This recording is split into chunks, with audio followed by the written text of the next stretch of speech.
इस देश की जनता को इकट्ठा होना पड़ेगा।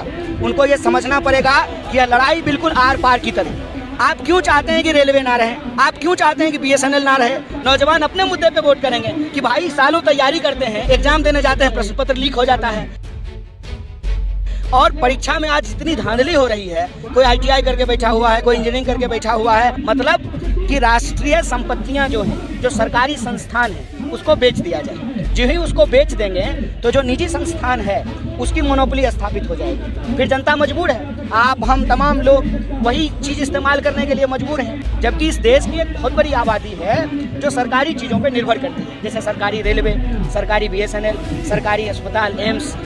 उनके सामने ये विकल्प ही ना रहे, उनको मजबूरी में प्राइवेट बैंक में ही जाना पड़े। किसी चीज़ की कोई गारंटी नहीं होती है। अगर आपके पास सरकारी काम होता है तो इस बात की गारंटी होती है कि हमारा पूरा जीवन जो है अब इससे व्यवस्थित हो चुका है। वहाँ तो हायर एंड फायर वाला रूल चलता है, बिना जो है नोटिस का भी आपको निकाला जा सकता है और सरकार भी उसी स्टाइल में काम कर रही है। ये देश के युवाओं को समझना पड़ेगा कि सरकारी संस्थान हमारे भविष्य को सुरक्षित रखते हैं। सरकारी संस्थान भी रहे, निजी संस्थान भी रहे, लेकिन सरकारी संस्थान को पूरी तरह से बेच करके निजी संस्थानों को खड़ा किया जाए, इसकी क्या जरूरत है? हम कहना ये चाहते हैं कि हम बैंक कर्मी हों या मजदूर हों या किसान हों या रेलवे में काम करते हों, हमारे पास भी वोट है।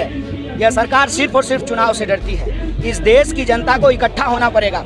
उनको ये समझना पड़ेगा कि यह लड़ाई बिल्कुल आर पार की तरह। एक तरफ वो हैं जो देश का हित चाहते हैं, दूसरी तरफ वो हैं जो दोस्त का हित चाहते हैं।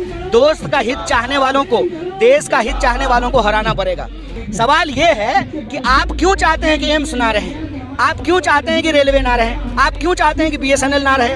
भाई बीएसएनएल था ना, जियो भी धन धनाधन हो, लेकिन जियो धन धनाधन हो और बीएसएनएल नहीं हो, इसका क्या उद्देश्य है? इसका उद्देश्य ये है कि मनमाने तरीके से लोगों से पैसा वसूल किया जाएगा।